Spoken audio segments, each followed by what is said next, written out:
સુખ દુઃખનો કોઈ બીજો દાતા નથી, એના નિર્માતા આપણે પોતે છીએ. આ મને સુખ આપે છે કે આ મને દુઃખ આપે છે, વાત ખોટી. સુખ દુઃખ આવે બરાબર, પણ સુખી થવું કે દુઃખી થવું એ તો આપણા ઉપર આધારિત છે.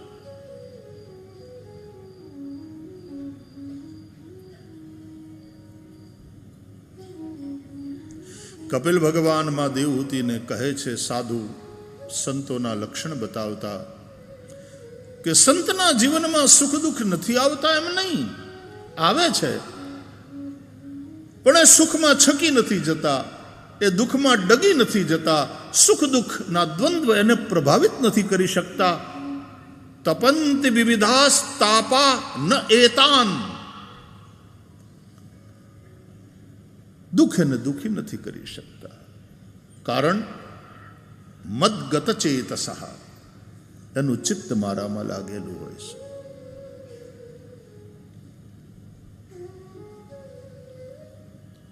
આવે સુખ દુઃખ, અનુકૂળતા પ્રતિકૂળતા, આ બધું જીવનમાં ચાલતું રહે,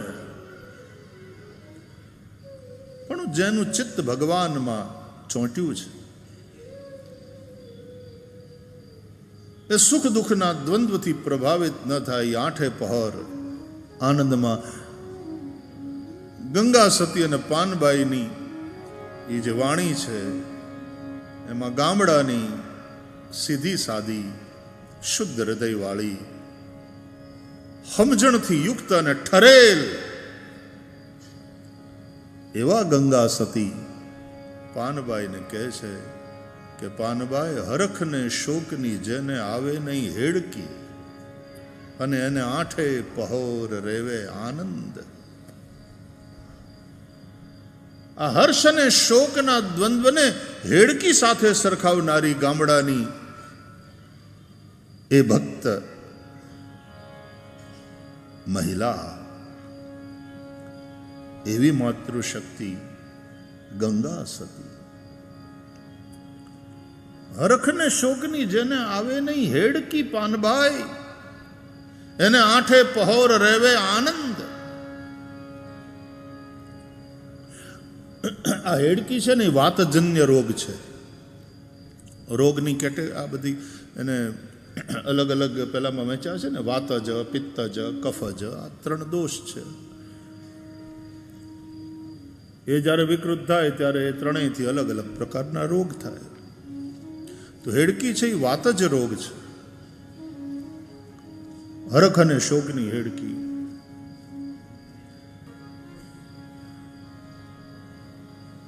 કપિલ ભગવાન માં દેવહૂતિને ઉપદેશ કરતા કહે છે કે સાધુના જીવનમાં એ સુખ દુઃખથી એ પ્રભાવિત થતા નથી, એ દ્વંદ્વથી પ્રભાવિત થતા નથી. અત્યંતો પરતિર્યત્ર દુઃખસ્ય ચ સુખસ્ય ચ, એમના જીવનમાં સુખ અને દુઃખનો આત્યંતિક અભાવ એટલે આનંદ હોય છે. આઠે પહોર રેવે આનંદ છે. તો હર્ષ શોક એ પણ કામરૂપી વાતજ રોગ છે. એટલે જેનું ચિત્ત રામમાં ચોંટ્યું હોય એ આવા દ્વંદ્વથી દુઃખી ન થાય. તો કહેવાનો અર્થ, આપણા સુખ દુઃખનો કોઈ બીજો દાતા નથી, એના નિર્માતા આપણે પોતે છીએ. સુખસ્ય દુઃખસ્ય ન કોપી દાતા પરો દદાતીતિ કુબુદ્ધિરેશા અહમ કરોમીતિ વૃથાભિમાન સ્વકર્મ સૂત્રે ગ્રથિતો હિ લોકઃ. એટલે બીજાનો દોષને આ બ્લેમ ગેમ છે ને એ બંધ કરવી જોઈએ. જેને આગળ વધવું હોય, સુખી થવું હોય, બીજાને બીજાને જ બ્લેમ કરતા હોય. આને કારણે આમ થયું ને, આવું કરે છે, આને અમારી આવું કરે. તમે શિયાળાને બ્લેમ કરો, ઉનાળાને બ્લેમ કરો, ચોમાહાને બ્લેમ કરો, તો કેમ રહેશો? એટલે કે છે સ્વભાવથી દુઃખી હોય ને એને કોઈ સુખી ન કરી શકે.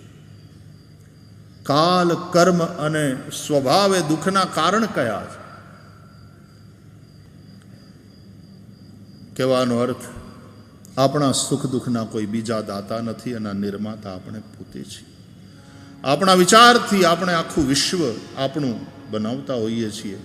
એટલે જેવો આપણો સંસાર છે એ આપણે કારણે. એ પાણો કૂદકો મારી અને તમારું મકાન નથી બનાવતો કે આ બચાડો છાપરા વગરનો છે, દુઃખી થાય છે, શિયાળામાં ટાઢમાં દુઃખી થાય છે, ઉનાળામાં એની માથે છાપરું નથી, ચોમાસામાં બચાડાને ઉઘાડામાં હોવું પડે છે ને પલ્લે છે. એટલે પછી બધા પાણાએ ભેગા થઈને સિમેન્ટે લોખંડના હળિયાએ ભેગા થઈને નક્કી કર્યું કે આ બચાડાને ક્યાંક આશરો બનાવી દો. એટલે પાણા ઉલ્લીને આવે અને ગોઠવાવા માંડે તમારી હાટું. અને ઉલ્લી ન આવે તો કોઈને અમારી પડી નથી, અમારી કોઈ મદદ કરતું નથી, એમ પાણાને બ્લેમ કરાય.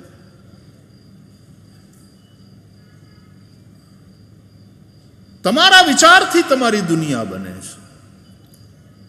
તમારા સંસારના નિર્માતા તમે છો. એટલે આપણે જ બ્રહ્મા, આપણે વિષ્ણુ, આપણે શિવ. ઊભું કરવાનું, હલાવવાનું, અને સમય આવે એટલે છોડી દેવાનું. કાં કોકને હોંપી દેવાનું, કાં હમેટી લેવાનું. બે થાય. કાં હમેટી લ્યો. કૃષ્ણે હમેટી લીધું. બનાવ્યું તે કેવું બનાવ્યું, હોનાની દ્વારકા. એની બરાબરીનું કોઈ બીજું નગર નહીં. કેવી જમાવટ કરી, ફુલ્લી ડેવલપ નેશન. અને એટલું અદ્ભુત નગર જેની ઓછામાં ઓછી આયુષ. બોલો, દ્વારકા કેટલા વર્ષ ટકી? સમુદ્રમાં ડૂબી ગઈ. એટલે કોઈને હોંપીને ગયા, કોઈને નામે કરીને ગયા, વિલ બનાવીને ગયા, એવું નહીં. સમય આવ્યો તો સમેટી લીધું કે હવે નથી રમવું, નથી રમવું.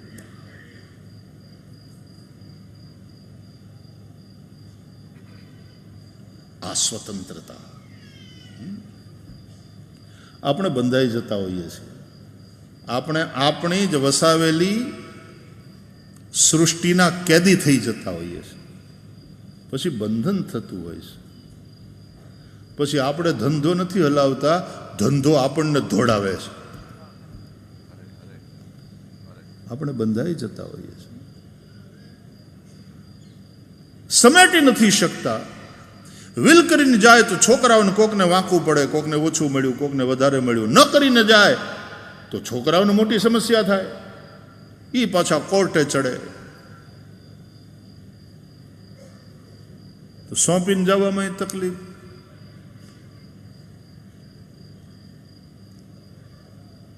સમેટી લીધું શ્રી કૃષ્ણ બધું. કેવું પાથર્યું હતું, કેવું અદ્ભુત નગર વસાવ્યું.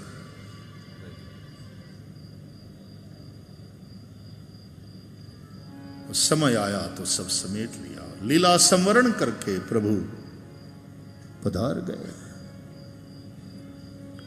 तो આપણે જ બ્રહ્મા, આપણે જ આપણી સૃષ્ટિના વિષ્ણુ, આપણે જ આપણી સૃષ્ટિના શંકર. કર્મણા જાયતે જંતુ કર્મણૈવ વિલીયતે, સુખમ દુઃખમ ભયમ ક્ષેમમ કર્મણૈવાભિપદ્યતે. એટલે સુખ દુઃખનો કોઈ બીજો દાતા નથી. એના નિર્માતા આપણે જ છીએ. એટલે એક તો બીજાને બ્લેમ નહીં કરવાના. પહેલી વાત,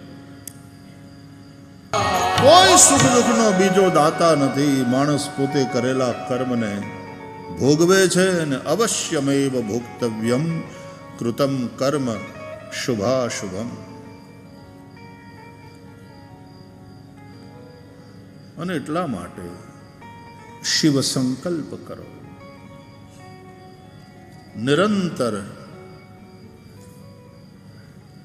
સ્વસ્તિ પંથામનુચરેમ સૂર્ય ચંદ્રમસાવિવ, જે કહેવાયું સૂર્ય અને ચંદ્રની જેમ નિરંતર કલ્યાણના માર્ગે આગળ વધો, શિવ સંકલ્પ કરો.